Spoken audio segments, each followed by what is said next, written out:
Olá, seja muito bem-vindo a mais um programa Câmara Debate. E hoje nós vamos falar sobre a inteligência artificial, mais especificamente das aplicações na saúde. As mudanças estão acontecendo muito rápido e nesta edição nós vamos mostrar como esta revolução tecnológica poderá afetar todos nós. E para falar sobre a evolução da IA na saúde, estamos recebendo os deputados Dr. Ismael Alexandrino, do PSD de Goiás, e Mário Heringer, do PDT de Minas Gerais. Senhores, primeiramente quero agradecer imensamente pela oportunidade da entrevista. Já falei com os senhores em alguns momentos anteriores, sempre um prazer entrevistar dois médicos, dois grandes entendedores da área da saúde, então tenho certeza que nós vamos sair daqui com a compreensão mais alargada dessa realidade. Queria começar com o deputado Mário Heringer.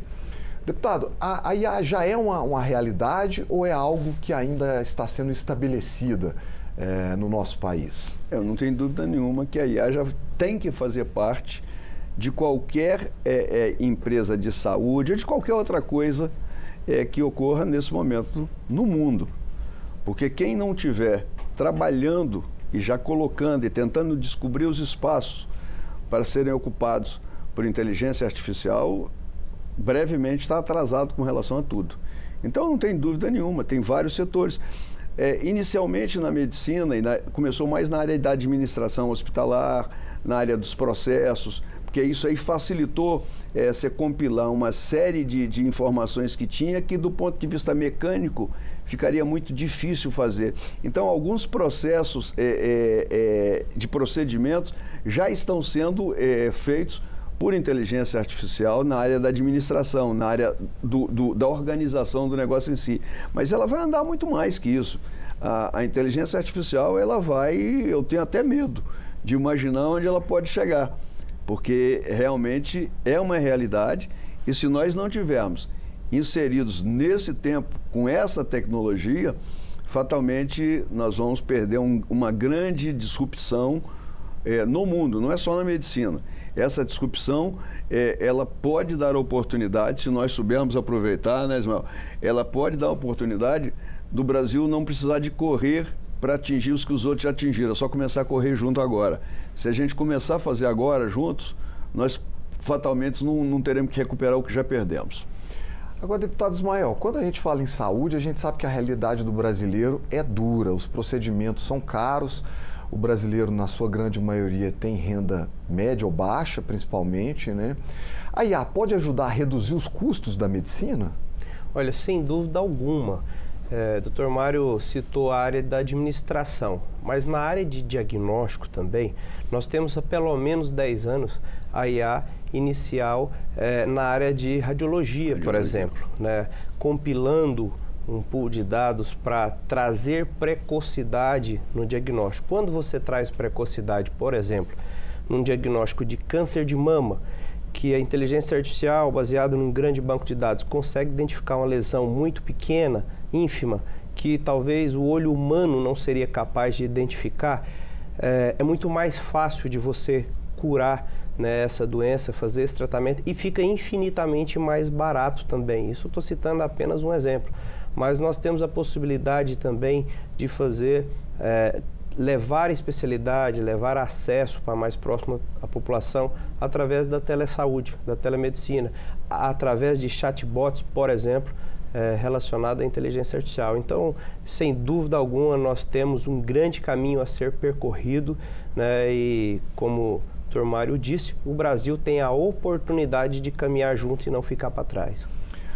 Agora, deputado Mário, eu sei também que o senhor, além de deputado, é empresário na área da saúde, com atuação em hospitais, principalmente no Rio de Janeiro, me corrija se eu estiver errado. Tá certo.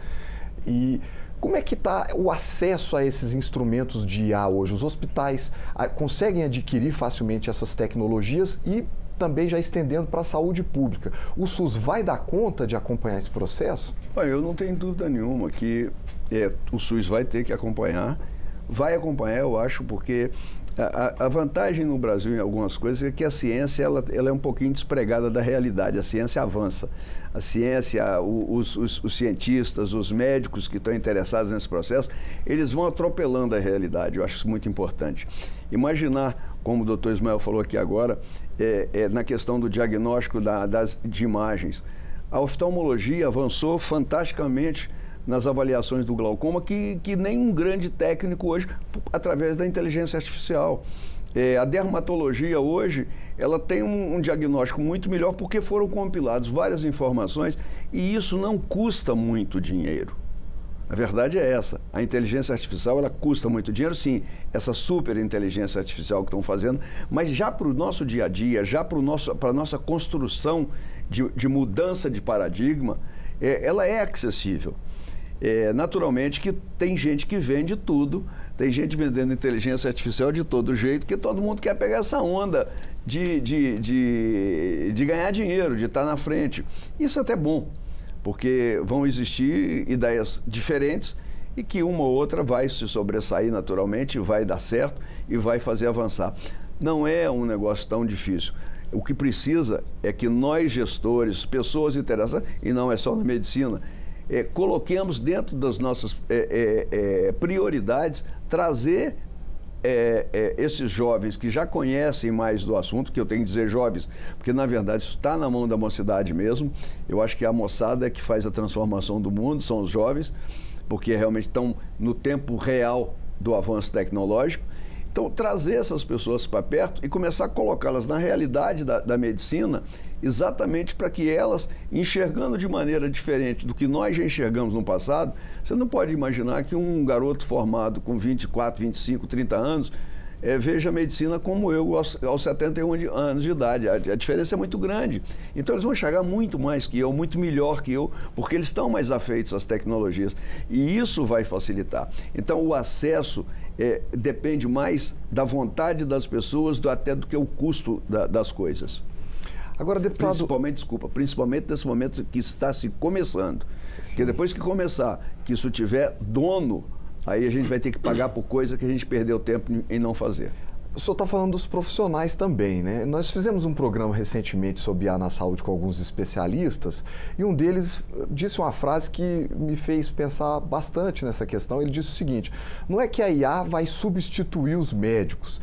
O que pode acontecer é que o médico que domina a ferramenta, que tem a ciência do uso da inteligência artificial, pode acabar substituindo o médico que se nega a utilizar esse mercado. Então, ele acha que isso vai ser estratégico para o profissional dominar essa ferramenta.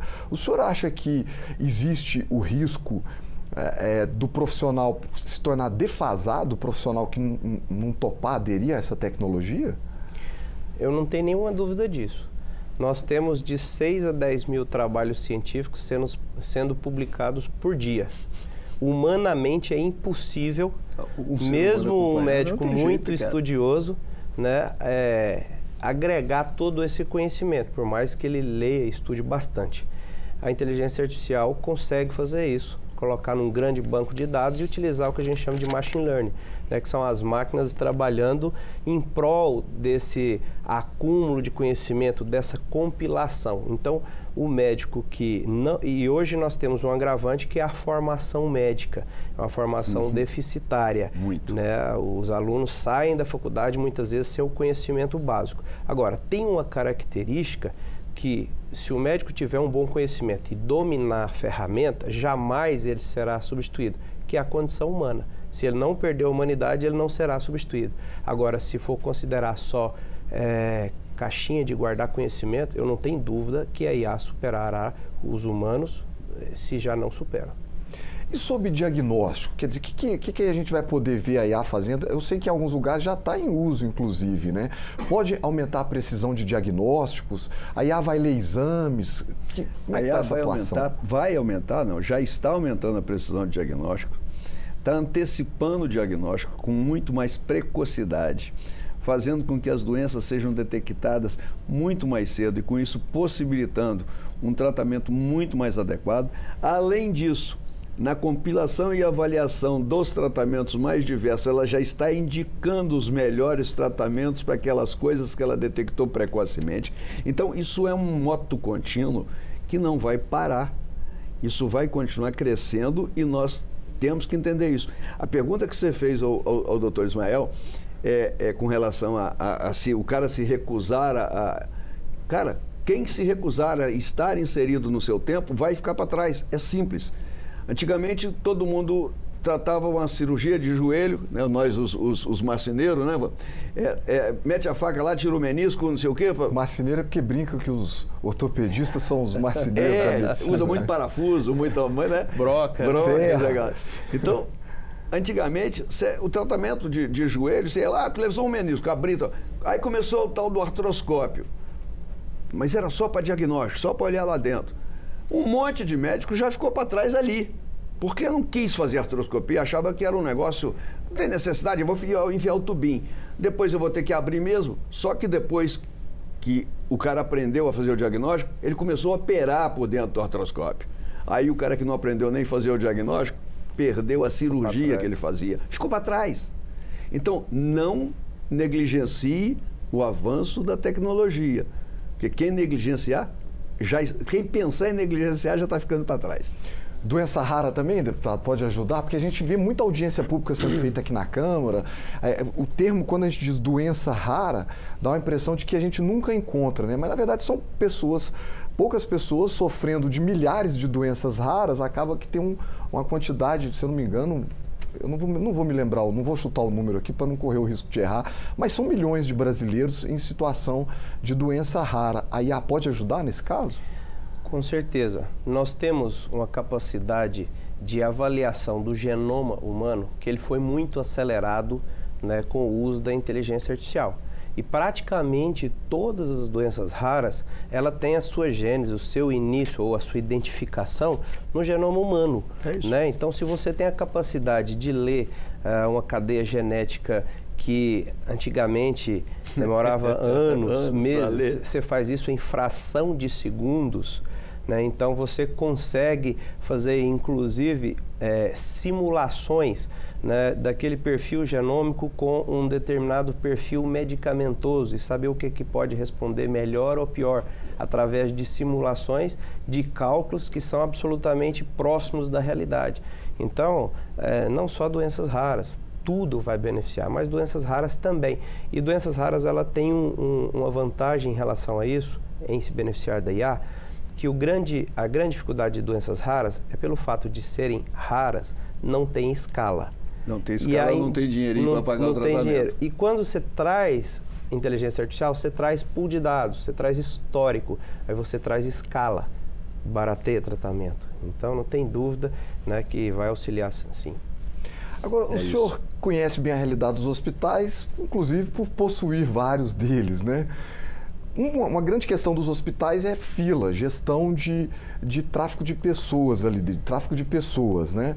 A IA pode ajudar também nessa operacionalidade ali, nesse dia a dia das ações dos hospitais? Olha, eu ouso dizer para você que a fila vai ser um negócio tão menor, porque os problemas vão ser tão antecipados, os problemas vão ser resolvidos dentro de casa, onde as pessoas estiverem. A hospitalização vai cair estupidamente. A previsão é essa. Não pensa que eu sou dono de hospital, eu vivo de paciente que interna. Eu sei que se eu insistir nesse negócio por mais muitos anos, esse negócio vai dar com os burros na água. Outras soluções vão ser adotadas. Não vai haver necessidade daquela quantidade de pessoas internadas, naquela quantidade de dias, naquela quantidade de leitos. Você pode ter certeza absoluta disso. Porque a antecipação do diagnóstico, a antecipação da terapêutica vai diminuir. Aí você fala, pô, então o cara vai viver eternamente, que vai facilitar. Olha, não me atrevo a dizer isso, mas a mortalidade vai lá para frente, entendeu? Um cara de 71 anos vai estar um garoto, não vai estar um velhinho que nem eu. Eu lembro quando o Temer falou que a gente ia viver até 120 anos, foi uma polêmica danada, né? E agora Lula, parece que o pessoal já está começando a achar diz que o Lula garante que sim, entendeu? O Lula fala, eu vou viver até os 120 anos. 120 é a meta dele, então.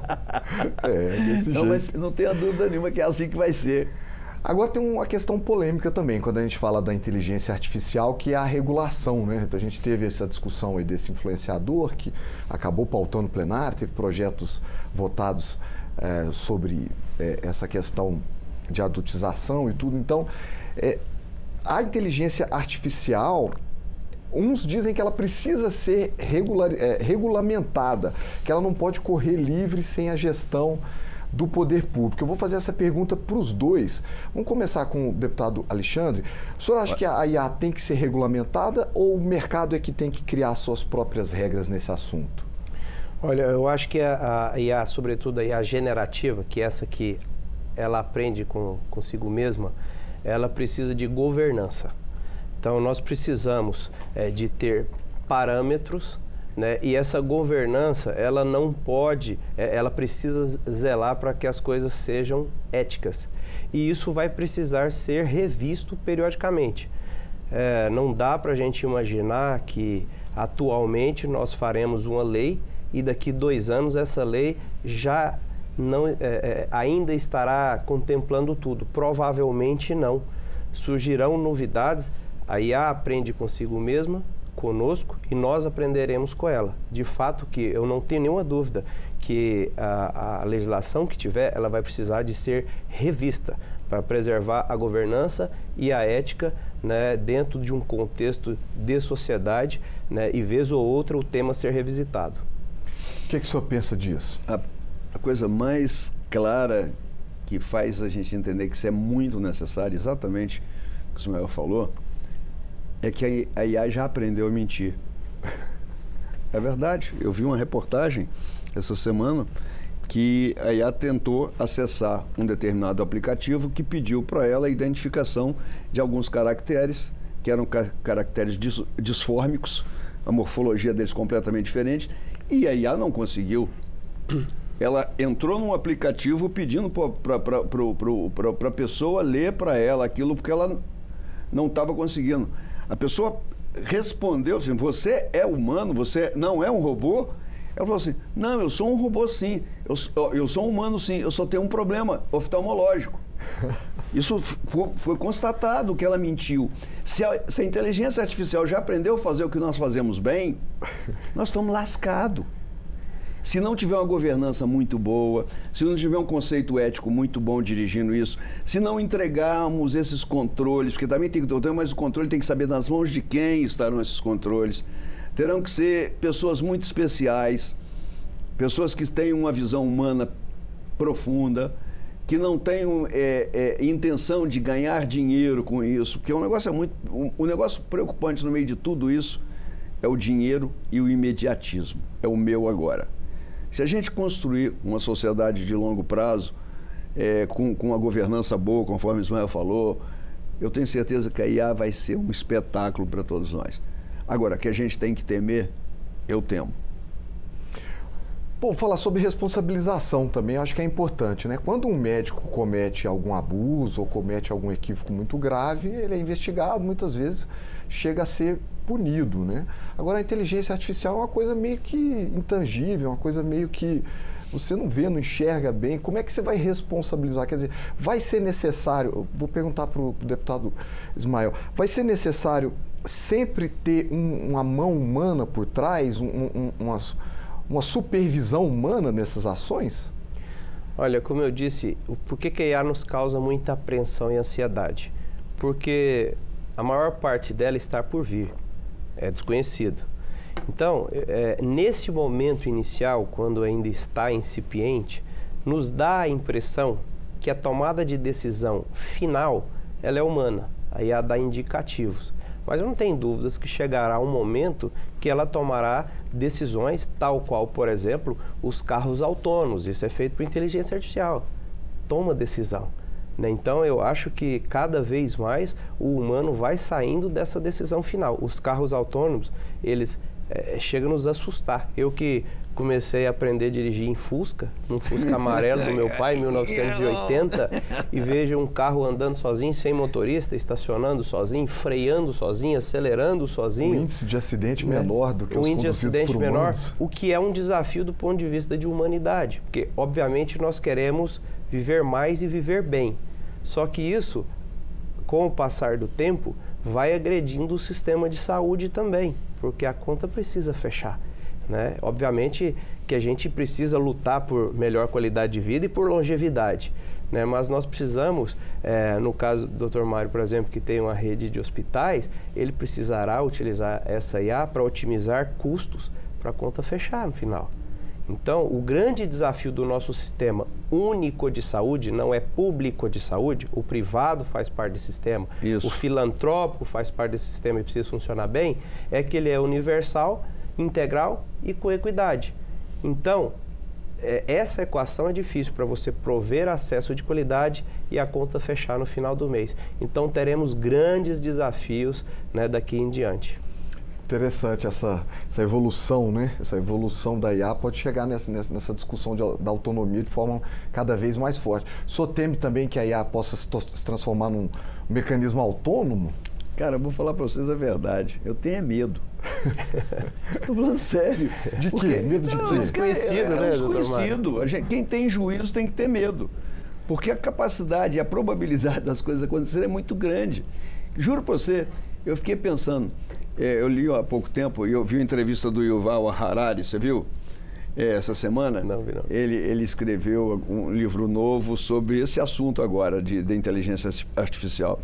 Eu não li o livro ainda, que não. Ele escreveu Sapiens? Foi que escreveu Sapiens, Homo Sapiens, Homo Deus. Né? Ele escreveu um livro novo sobre exatamente inteligência artificial. E a entrevista que eu vi dele, eu entrei apavorado e saí morrendo de medo, entendeu? Porque realmente ele é um historiador que conhece muito filosofia, claro, ele está preparado para falar daquele assunto. E quando você ouve uma pessoa preparada daquela, com todos os senões que ele coloca, você fica com mais medo. Eu cheguei a pensar o que vai acontecer com a Clara, né? com a Lívia, com os meus netos, são 7 netos. Porque comigo... papo fechado, já acabou, entendeu? Meus filhos também já rodaram bastante. Mas agora, e essa molecada, o que vai acontecer com aquela molecada de 7, 6 anos? Que estão ali, que você ama, que você entende um jeito de vida. Qual vai ser a vida que essas crianças, que quando se tornarem adolescentes e adultos, vão ter? As profissões, né? Parece que, não vai ser tão absurdo assim. Meu pai morreu aos 87 anos. E ele falava para mim todo... assim, empolgado, ele falou assim, eu vivi a melhor época da humanidade, eu vi tudo acontecer. Olha bem, já morreu há 12 anos, ele não viu nada acontecer. E ele falava, eu vi tudo, eu andava a pé, eu vi o carro, eu vi a televisão, eu vi isso, eu vi aquilo. E ele realmente viu isso tudo foi avanço. Agora, olha o que aconteceu de 10, 12 anos de trás para cá, o papai não viu nada. Você imagina como é que está curto o tempo de mudança. E olha que a inteligência artificial, ela vai aumentar essa velocidade de soluções e de mudanças. E é essa velocidade que me preocupa. Não sei se os nossos jeitos de cuidar dos nossos está preparado para enfrentar essa velocidade. As mudanças vão ser radicais. E na área médica, há 10, 15 anos atrás, dizia que a cada 5 anos, ou seja, quase o período de uma faculdade, de uma graduação de medicina, o conhecimento médico se renovava. Isso há 15 anos atrás. Você imagina? Hoje, certamente ele se renova a cada ano, né, no máximo. Então a coisa é muito rápida e nós precisamos nos preparar para isso, inclusive com legislação. Qual a legislação? Nós precisamos intensificar essa discussão para sermos responsáveis, humanos, éticos, mas não deixarmos de ser disruptivos, que o tempo dessa mudança é agora. É isso aí. O senhor quer fazer alguma consideração final a respeito dos próximos passos? A consideração final que eu quero fazer é que hoje isso aqui foi um debate mais gostoso que eu fiz até hoje. Primeiro que eu conheci o Dr. Ismael aqui e soube que ele é um perito, um fenômeno atirando à distância. Ele é atirador esportivo. E outra que você vê esse jeito calmo que ele fala é exatamente o que faz ele fazer bem a profissão, o esporte dele. Porque o cara para atirar nessa distância toda tem que ser bom, né? Mas o mais importante é ver que é um jovem, para mim é um jovem, e que está exatamente pensando o que eu acho que um jovem tem que pensar. A disrupção é importante, nós temos que estar no meio dela e Deixa a vida me levar. Não deixar o bonde passar, Zeca né? Pagodinho neles. É verdade. Senhores, agradeço. Também gostei muito da discussão, deputado. Realmente muito interessante as análises. Muito obrigado aí pela entrevista mais uma vez. Foi um prazer, Tchelo. Obrigado. É isso aí. Bom, nosso programa está chegando ao final. Para você que nos acompanhou pela TV, muito obrigado pela sua audiência. Já para você que nos acompanhou pelo YouTube, aproveite também para se inscrever no canal da Câmara dos Deputados. Eu agradeço pelos nossos mais de 1.300.000 inscritos. Obrigado também pela sua companhia e até a próxima.